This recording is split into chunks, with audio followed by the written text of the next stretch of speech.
इंद्र देवता कहने लगे कि इंद्र देवता को कहने लगे कि ये तो समझने वाला नहीं है। आवाज नहीं आवती એટલે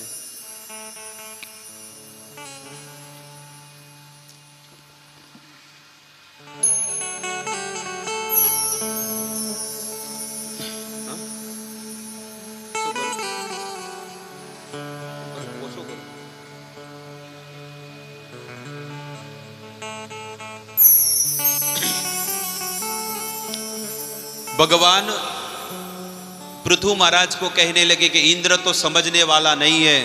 कहते हैं मूर्ख हृदय न चेत, जो मिले गुरु विरंची समान, फूल न फरही। कहते हैं कि गुरु एक विरंची समान भी मिल जाए, लेकिन इंद्र देवता जैसा मूर्ख भी होगा ना, वो कभी जीवन में सुखी होने वाला नहीं है। जिसके दिमाग में इस संसार का गोबर भरा है, वो अगर आकर कथा में भी आकर बैठ जाएगा, लेकिन उसके हृदय में कभी कथा उतरने वाली नहीं है। इसलिए शरणागति भाव से भगवान की कथा सुननी चाहिए। पृथु महाराज समझ गए और पृथु महाराज ने यज्ञ किया और संसार के लोगों को सुखी किया। इस प्रकार से पृथु महाराज की कथा संपन्न करने के बाद पंचम स्कंद में ऋषभदेव भगवान की कथा कहते हैं। चौथे स्कंद में उत्तानपाद की कथा की। अब पंचम स्कंद के अंदर उत्तानपाद के बड़े भाई राजा प्रियव्रत की कथा कहते हैं। प्रियव्रतो महाभागवत आत्ममत कथम मुने, गृहे रमत यन्मूल कर्म बंधन पराभव। परीक्षित राजा ने बहुत सारी कथाएं सुनी थी, तो परीक्षित महाराज का एक प्रश्न था। कहते हैं आत्म राम कथम मुने, वो आत्मा में रमण करने वाले व्यक्ति, ब्रह्मचर्य व्रत का पालन करने वाले, तो उन्होंने विवाह क्यों किया, शादी क्यों किया? क्योंकि शादी करने से और जंजाल में फंसने वाले हैं। जो विवाह करता है तो क्या होता है, और जंजाल में फंसता है। अकेला व्यक्ति है, ब्रह्मचारी, तो कोई टेंशन नहीं, कमाने को नहीं जाना है, घर परिवार नहीं बनाना है, कुछ भी नहीं। लेकिन जब विवाह करते हैं तो समाज में मित्रों से मिलने जाना पड़ता है, रिश्तेदारों से मिलने के लिए जाना पड़ता है, और न जाने किसके मरण में जाना, शादी में जाना, मंगनी में जाना, पत्नी को खुश करना, पत्नी को घुमाने ले जाना, और उसी में पूरा समय बीत जाता है। इसलिए कहते गृहस्थ जीवन कैसा है, जंजाल है, जाल है। लेकिन ब्रह्मचारी हमेशा आनंद में रहते, आत्मराम। सुबह 4 बजे से रात को 9 बजे तक भगवान का भजन करता है और भोजन करके सो जाता है, फिर दूसरे दिन 4 बजे उठकर भगवान का भजन करना। लेकिन जो घर परिवार में, वो तो जंजाल में है। आप देखो, किसी को भी आपने कहा होगा कि भाई इतना सुंदर हमारे खिवांदी गांव में भागवत कथा का आयोजन हुआ है, तो आप आओ ना। तो लोग बोलते हम तो जंजाल में फंसे हुए हैं,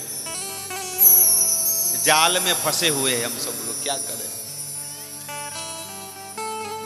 परिवार है, पुत्र है, स्वजन है, सब लोग, हम तो सब जाल में फंसे। कोई वांदा नहीं, पूरा जाल का जाल आ जाओ, जाला जो है ना जाला, पूरा जाला का जाला आ जाओ इधर, जाल में फंसे हुए हैं। तो गृहस्थ जीवन कैसा है और ब्रह्मचारी कैसा है? ब्रह्मचारी जीवन बाइक जैसा है, 2 व्हील जैसा है, लेकिन गृहस्थ जीवन एक ट्रक के जैसा है। ट्रक बड़ा वाला आता है ना, आइसर, वो ट्रक के समान माना गया है। और ब्रह्मचारी 2 व्हील जैसा, अगर कितना भी बड़ा ट्रैफिक है और आप जा रहे हो हाईवे से, लेकिन ट्रैफिक है तो साइड में से निकल सकते हैं आप। लेकिन ट्रक वाला तो शिवगंज के मार्केट में फंस गया तो 1-2 घंटे के बाद वो निकलेगा, लेकिन बाइक वाला 5 मिनट में सूं सूं करके बाहर निकल जाएगा, है कि नहीं? इसलिए कहते हैं कि अगर भजन करना है तो ब्रह्मचारी रहकर भजन करो। लेकिन गृहस्थ जीवन क्या है, थोड़ा देर से आएगा, सबको लेकर चलना है, बुआ को, मामा को, फूफा को, सबको साथ में लेकर चलना है, मामा को, देरानी को, जेठानी को, साडू भाई को, सबको, परिवार को साथ में लेकर चलना पड़ता है ना। ये मेरी इतनी बेटी है, इतना बेटा है, इतना परिवार है, ये ताऊ के लड़के हैं, मामा के लड़के हैं, ये सब तो सबको साथ में लेकर चलना पड़ता है, इसलिए भजन करने के लिए समय मिलता नहीं है। जैसे ही 8 बजे 9 बजे तो दुकान में जाना पड़ता है, तो रात को 8 बजे तक फैक्ट्री में, दुकान में, ऑफिस में पूरा समय जाता है। लेकिन ब्रह्मचारी होगा तो मंदिर में पूरा समय बिताएगा। इसलिए कहते हैं कि अगर भजन के लिए ब्रह्मचारी जीवन बहुत ही अच्छा है, लेकिन गृहस्थ जीवन स्वीकारा तो बहुत जंजाल है। तो यहां पर परीक्षित महाराज कहते हैं कि जो आत्मा में रमण करने वाले ब्रह्मचारी क्यों नहीं बने और गृहस्थ जीवन स्वीकार किए। सुखदेव जी कहते हैं कि नारद ऋषि मुनि गए थे लेकिन ब्रह्मचारी नहीं बना पाए। सब लोगों को ब्रह्मचारी बनाया, लेकिन नारद मुनि ने प्रियव्रत राजा को नहीं बना सके। पहले गए कि आपको है ना, आपको तो ब्रह्मचारी बनना चाहिए, आपको तो गृहस्थ जीवन में क्या रखा है। लेकिन जब ब्रह्मा जी आए और ब्रह्मा जी ने कहा कि आपको गृहस्थ जीवन जीना है और आपको संसार चलाना है, तो यहाँ पर नारद मुनि ने कहा हाँ, संसार चलाना ही चाहिए और गृहस्थ जीवन स्वीकार करना चाहिए। अभी नारद मुनि सोच में पड़ गए कि ब्रह्मा जी के सामने अगर बोलूं कि ब्रह्मचारी बन जाओ तो ब्रह्मा जी श्राप दे देंगे, इसलिए वो भी बोलने लगे कि हाँ, गृहस्थ तो होना ही चाहिए, शादी तो करनी चाहिए। इसलिए पिता के कहने पर प्रियव्रत राजा ने विवाह किया। कहते हैं विश्वकर्मा की पुत्री बृहस्पति के साथ उन्होंने विवाह किया और एक पुत्र जिसका नाम है ऊर्जस्वती, और एक पुत्री ऊर्जस्वती और 10 पुत्र प्राप्त हुए। कवि, महावीर, संवत, ये 3 ब्रह्मचारी हुए। 10 लड़के हुए, लेकिन उनमें से 3 ब्रह्मचारी हुए और 7 द्वीप के राजा बने, सप्तद्वीप के। कहते एक बार राजा प्रियव्रत राजा सूर्य को तेज प्रकाशित करने के लिए सूर्य देवता की 7 परिक्रमा किए, सूर्य देवता की। और जैसे सूर्य देवता की 7 परिक्रमा की, तब पृथ्वी पर 7 रेखाएं पड़ गई, 7 खड्डे पड़ गए, जिसका नाम है 7 द्वीप, सप्तद्वीप हो गए। और 7 द्वीप समुद्र बने, और वो भी अलग अलग प्रकार के समुद्र बने। सबसे पहला समुद्र खारा समुद्र इस पृथ्वी पर है ना, खारा समुद्र, समुद्र लवण बोलते, लवण जो खारा होता है। कहते हैं पहला जो समुद्र बना उसका नाम पड़ा जम्बू द्वीप, और उनके राजा बने आग्निद्र। दूसरा समुद्र बना गन्ने का रस, वो समुद्र ही ऐसा है कि गन्ने का रस, और वो है लक्षद्वीप। तीसरा समुद्र मदिरा का बना, और वो है सालमली द्वीप। चौथा समुद्र घी का बना, और वो है कुक्ष द्वीप। 5वां समुद्र दूध से बना, और वो है क्रोच द्वीप। जैसे एक बार मैं ऐसा कथा कह रहा था, तो एक बहन माता आई और कथा के बाद कहा, अरे ये दूध का समुद्र है तो बार बार गर्म करना पड़ता होगा, नहीं तो फट जाएगा। एक बहन ने क्या बोला, इतना बड़ा दूध का समुद्र है तो उसको तो गर्म करना पड़ेगा दूध को बार बार, नहीं तो दूध फट जाएगा। मैं बोला वो ऐसा दूध नहीं है आपके घर पे आने वाला अमूल गोल्ड ये तो भगवान का दिया हुआ है, और भगवान का दिया हुआ समुद्र को ऐसा नहीं है दूध का समुद्र। तो कहते हैं ये 5वां समुद्र बना दूध का, और वो है क्रोच द्वीप। और 6ठा समुद्र बना छाछ का, और वो है शाक्र द्वीप। और 7वां समुद्र बना मीठे जल का, जिसको कहते हैं पुष्कर द्वीप। तो 3 पुत्र ब्रह्मचारी बने और 7 पुत्रों को 7 द्वीप के राजा बनाए। और आग्निद्र के पूर्व चित्ती के साथ विवाह किए गए। सबसे बड़ा पुत्र आग्निद्र, और उनका पूर्व चित्ती के साथ विवाह हुआ, और उनके 9 पुत्र हुए। कहते हैं नाभि, किमपुरुष, हरि, इला, रम्यक, गुरु, कुरु, भद्रश्व और केतुमाल। इस प्रकार से 9 द्वीप के राजा बनाए। आग्निद्र जम्बू द्वीप के और 9 भाग किए, और जम्बू द्वीप के 9 विभाग किए, उनको 9 द्वीप के राजा बनाए। और इस प्रकार से मेरु देवी की 9 पुत्री के साथ उनके 9 राजाओं का विवाह करवाया। और इस प्रकार से मेरु देवी के पुत्र हुए, उनके साथ हुए नाभि। मेरु देवी का विवाह हुआ नाभि के साथ, और नाभि के पुत्र हुए ऋषभदेव भगवान, जो जैनों के तीर्थंकर हुए। और ऋषभदेव भगवान ने जन्म से ही भगवान के चिन्ह थे, और इंद्र देवता को ऋषभदेव भगवान जब राजा बने तो इंद्र देवता को कहा कि आप वर्षा कीजिए, लेकिन इंद्र देवता ने वर्षा नहीं किया।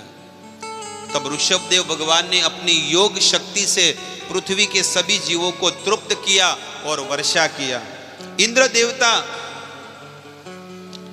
जब इंद्र देवता इस पृथ्वी पर आए तो इंद्र देवता बहुत ही प्रसन्न हुए, और पहले तो शर्मिंदा हुए कि मैंने आपको वर्षा नहीं दी। इंद्र द्वारा प्रदत्त जयंत की उनकी पुत्री जयंत थी, और ऋषभदेव भगवान का जयंत के साथ विवाह किया, और उनको 100 पुत्र हुए। ऋषभदेव भगवान को 81 पुत्र कर्मकांडी बने, 9 पुत्र 9 द्वीप के राजा बने, और 9 पुत्र 9 योगेश्वर बने। कवि, हरि, अंतरिक्ष, प्रबुद्ध, पिपलायन, आविर्होत्र, चबन, करबाजन, ये 9 ऋषि मुनि बने। और एक सबसे बड़े पुत्र थे जिनका नाम था भरत, वो पूरे पृथ्वी के राजा बने, और पूरी पृथ्वी पर 1 लाख वर्ष तक उन्होंने राजपाट किया।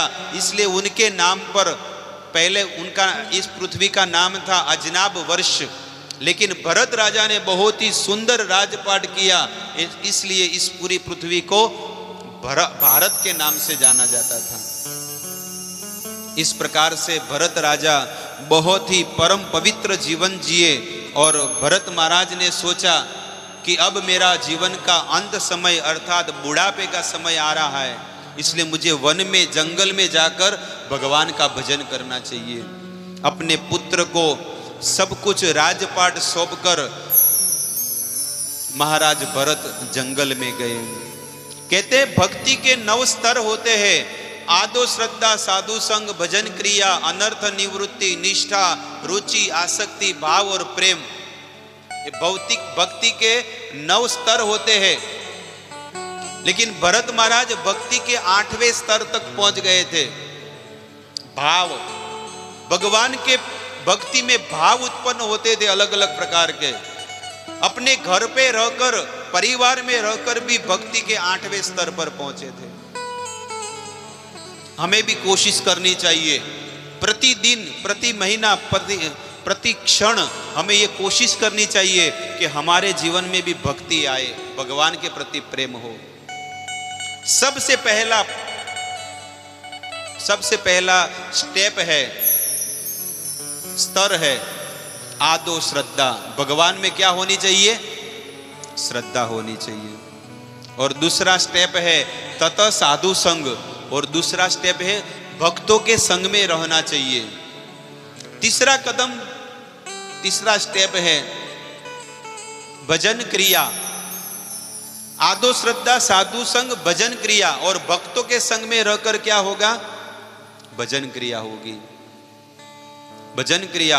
और कहते हैं निष्ठा, अनर्थ निवृत्ति। चौथा कदम है अनर्थ निवृत्ति। जब हम भक्तों के संग में रहकर भगवान का भजन करेंगे तो हम चौथे स्टेज पर पहुंचेंगे, और उसका नाम है अनर्थ निवृत्ति। अनर्थ निवृत्ति क्या है? काम, क्रोध, लोभ, मोह, मद, मत्सर, ये हमारे हृदय में सबके अंदर है, वो सबको निकालना पड़ेगा।